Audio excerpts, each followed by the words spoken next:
Πάνω που έμαθα τη Μαρούσκα να λέει «Νεράκι το πάτερ ημών, την κόβει την προσευχή ο χοντρός». Ο εύσωμος, για να μην κατηγορηθώ και για bullying.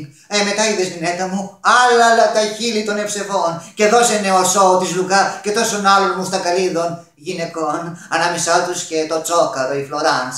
Έξαλλο και το παπαδαριό που θα κοπεί το σουξέ από τη σχολική έναρξη της ημέρας. Σε παραλήρημα και οι χρυσαυγίτες, δεν θέλουν και πολύ αυτοί. Ανάστα ο Κύριος, οι γονείς και οι κηδεμόνες που θα μείνουν τα παιδιά τους απροσεύχητα.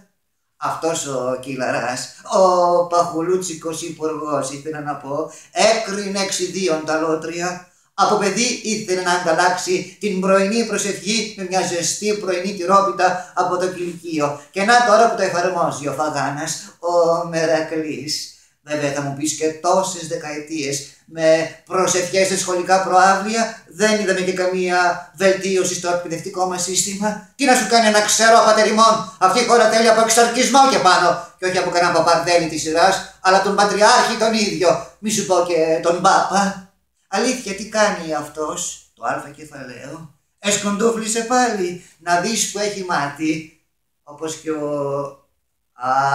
δεν την γλιτώνω την εξάμηνη κράτηση σήμερα. Ο Φίλης δε, που έχει κοπεί η όρεξη. Με 2 μπουγάτσες και μια κυμαδόπιτα κρατιέται από το πρωί το πουλάκι μου. Αυτές τις λιγούρες πληρώνουμε τώρα. Μπιπ, μπιπ. Νινέτα μου, σε κλείνω.